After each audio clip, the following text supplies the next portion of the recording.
Hi, everybody. How's everyone doing? This is Ikure. Yes, welcome to Health and Wellness with Ikure. I'm here to continue to our topic concerning the skin. Yes, last week we talked about different things with the skin. We talked about the different layers of the skin and their different functions. We talked about the general function of the skin, and it was very simple, but we learned some new things about the skin, such as we lose about 40,000 skin cells in a day, and the skin regenerates every 30 days. Some people may have known that, but I don't think a lot of people know that. So it was just something exciting to share with everybody. But today we'll continue to talk about the skin. We're going to talk about the characteristics of the skin, common skin diseases, and general skin care. Now, I know a lot of you may have heard about the skin. You already know what the skin is. You're like, what is all this about? I'm leading to something, okay?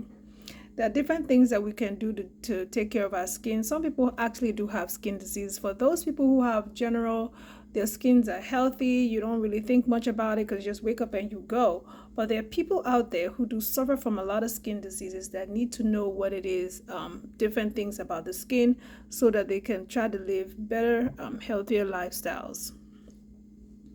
So, in our previous topics, we talked about hydration, which is very important in general for the entire body, and you can tell when somebody's skin is healthy by the hydration, the firmness of their skin. Okay, but we're not going to go into all that right now. But I just want to tell you that the pillars of health, this also is attached somehow to the pillars of health, the 10 pillars of health that we discussed. And if you guys have not watched that video, I want you to go back and look at the video that I had concerning the 10 pillars of health. Okay. Now we go back to skin. We have three different layers. We have the epidermis, the dermis, and the hypodermis, like we discussed last week. But the skin in general is made up of water, proteins, and nutrients. And one protein that the skin has is keratin. Keratin is a protein that makes the skin tough and impermeable. Remember, we talked about one of the characteristics of the skin is that the skin has got oily glands, which helps to prevent the skin from to help the skin not to be as permeable as it usually is. That means it helps it to not to absorb too much water. So if, like, let's say you go swimming, it won't absorb too much water. If it's raining, it won't absorb too much water. There's a limit to how much water the skin allows the body to absorb. Okay. So now the epidermis contains basal layers of skin cells that are different shade on the different layers, the spinous layer with the granular layer and the cornified layer. Okay. But I'm going to go straight and talk about the characteristics of the skin. So, how can you tell when skin is healthy? What is the characteristic of healthy skin? Healthy skin, you have even tone, you have moisturized skin, well hydrated looking skin, smooth and evenly toned skin, evenly textured skin. You have firm looking skin. Okay, so when you see your skin is evenly toned, you don't have a whole lot of things on the face, evenly toned, fine pores, moisturized, well hydrated, smooth, evenly textured, and firm looking skin. So those are the characteristics of a healthy skin. And I think it's pretty obvious when you look at someone, you just say, oh, they have all these characteristics. So you're like, oh, and the first place people look at is the face. But there are other places to find to see if there's something wrong with the skin. The hands, the exposed part of the body, usually the face, sometimes the neck, and then your hands and feet. Okay, those are the everyday parts of our body that is exposed. Okay, so even though those some people might have the face looking good and the hands and everything, but the internal part, the part that is covered is also very important. Okay, so we have skin diseases, different ways you can find this problem with the skin. I'm going to talk about a few general skin diseases. We have acne. Acne is very common. It's very common, especially in the teenage years, and people are new to just being a teenager. The first thing you notice is they start having acne all over their face. They become very conscious of that, but it's just a stage in life. Okay. Acne is pretty much your skin follicles being blocked, caused by oil from glands, bacteria, and dead skin. That's pretty much what it is. So it's a lot of when your oily glands is producing excessive oil, there's a chance that you could block the pores and there's dirt already there. We have bacteria on the skin in general, but if it grows more than the normal amount, it can actually cause acne. So, second, we have atopic dermatitis. Atopic dermatitis is just characterized by itching, redness, swelling, cracking, weeping skin with clear fluids, crusty and scaly. Now, it could sound like any other type of skin disease, but when you visit your dermatologist will tell you exactly which one it is because some of them sound alike, but they might not be the same. Another one is psoriasis. Psoriasis is really hot, red, scaly skin. It feels very painful and swollen. It's terrible inflammation. People just feel very uncomfortable with it. Some people, no matter what they do, it barely relieved. But the dermatologist is one who would help you to treat things like that. So it's very uncomfortable. I've seen people with psoriasis. It's not something that they're proud of. It's something they actually want to hide, especially when it's on their face, their neck. They get very, very self-conscious about that. So urticaria is another one. Uh, that's how I pronounce it. I'm sorry if I'm pronouncing it wrong. I'm Nigerian. Excuse me. But yeah, that's another one. So urticaria. That's another skin disease. We have skin cancer, that's uncontrolled growth of abnormal skin cells. So you have skin cells just overgrowing and growing and growing. It just have, like other ones like warts on the body, those are abnormal on the skin. You have like even your scalp. Remember, your scalp is also part of your skin, is a continuation of hair, it's not separate. Your face is the same thing. It's attached to your face, it's still the same skin. So you could have like dandruff, it could be like scaly, red, and uncomfortable, flaky skin, which is on your scalp. So um, skin, skin concerns, skin diseases that are not very good, make you feel uncomfortable and very self-conscious.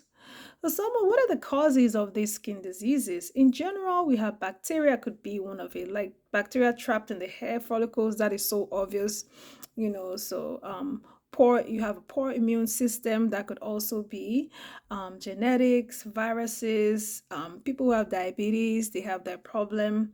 And the sun can also cause damage to your skin. So, the general causes of skin disease could be the sun, bacteria, you could have diabetes is not the only skin disease. There are other, I'm sorry, the only condition. There are other conditions, but that's one of the common ones, So you can do a little bit more research to find out what it is that's going on with you. If you have any skin diseases, or your dermatologist, they've already gone to school for all that stuff. Just go set an appointment and let them tell you if you're having any skin problems and how they can help you to feel better.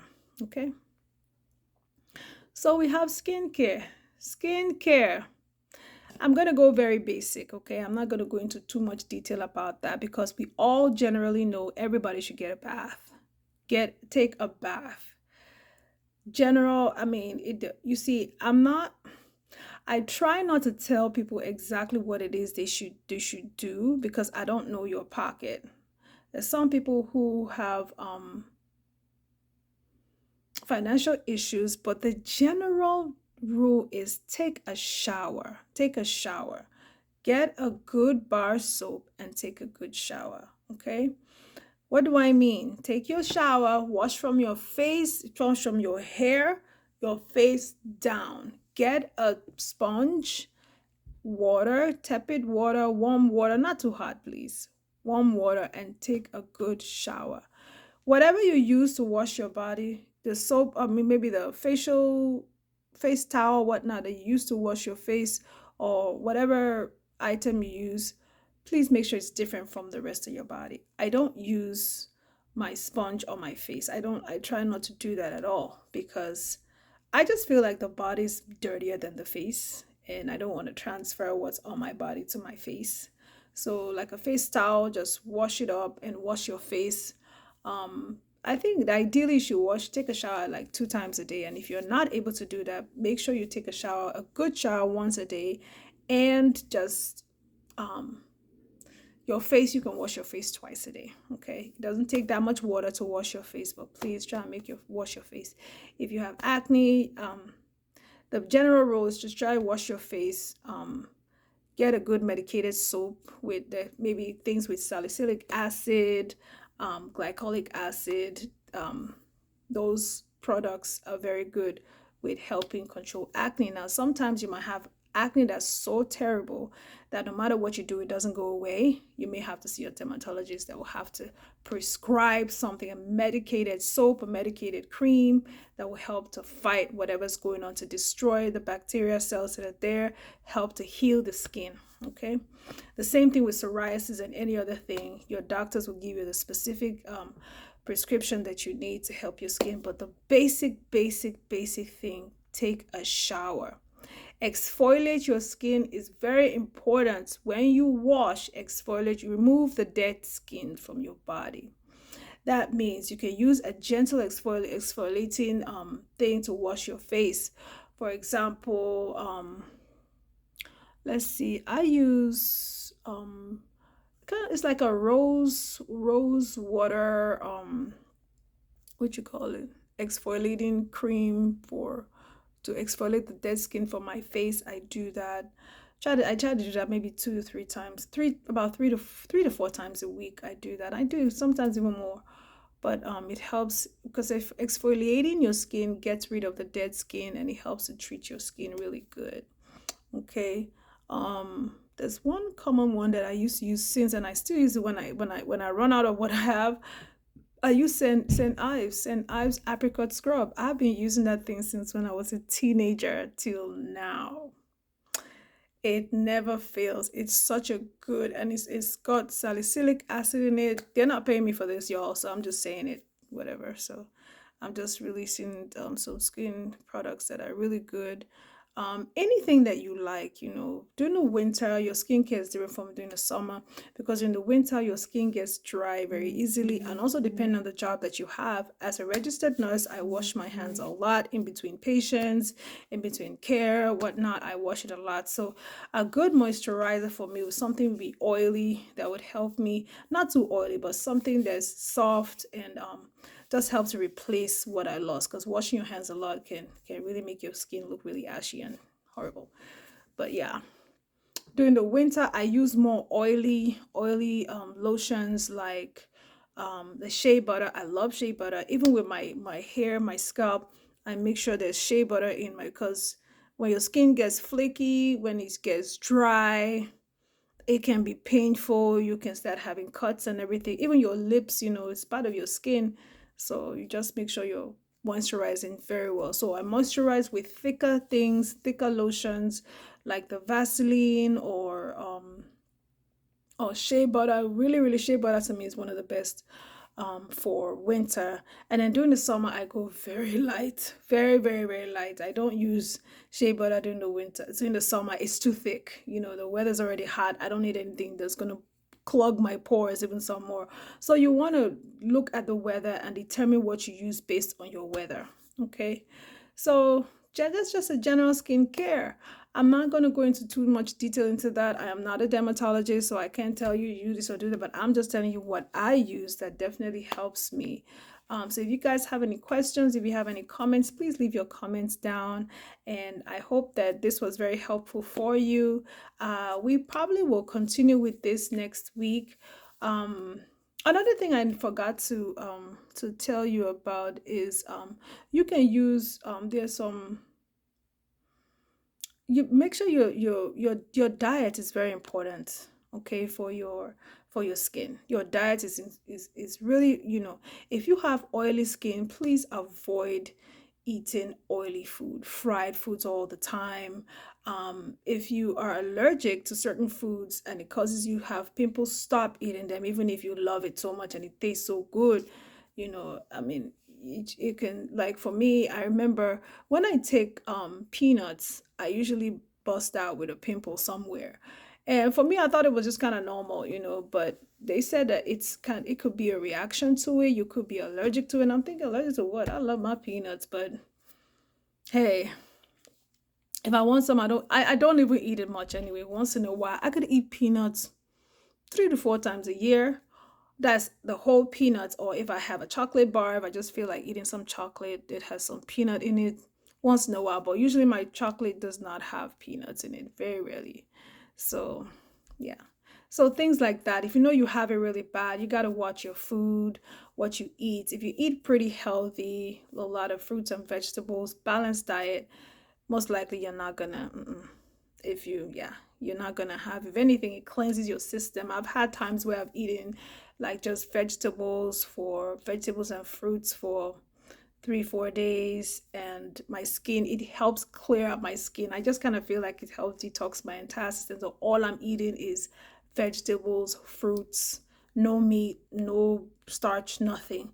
So things like that can help cleanse you out. So um yeah, so you can ask your doctor what it is that you can do, but usually when inflammation, oh my goodness, inflammation is terrible. It just shows up from the inside out. It's gonna be terrible. Yeah, the noni juice that I talked to you guys about weeks ago is very, very good for inflammation. And very, very, very good. We have a lot of people talking about how it has helped them with inflammation and stuff, and it helps your skin. Noni juice helps with your skin. It looks really helps your skin feel smooth. It helps with inflammation. Um, in general, it helps with your hair, your skins, your nails. It's a very good juice. If you don't know what noni juice is, I did do a short video on the benefits of noni juice and what it contains. It is a very rich superfood that helps to heal the body. And I do know people have testified, people who had like really bad inflammation, skin disease and stuff, diseases that have inflammation, um, diseases that have inflammation attached to it, have testified, have talked about how well noni juice has really helped them with that. So you could go ahead and review one of my videos there. I think there's a link there. You want to purchase noni juice, you can try start with. You can actually even use noni juice topically. So if you have like a pimple and stuff, you can try and put that on your skin as well. It helps with that. We have a book that says 101 ways to use noni juice. You can get that on Amazon, and that is a good guide. So if you have different skin disease and stuff, you can also refer to that book, 101 ways to use noni juice. And yeah, it would definitely help you. So I'm so glad. Thank you guys for your patience. Thank you so much for listening to my topic on the skin. I'm not sure if I will continue this next week, unless I don't know if I would, but if I do, definitely would not be what we've talked about. But look forward to getting some recaps, just little things that we can do in general to keep our skin healthy.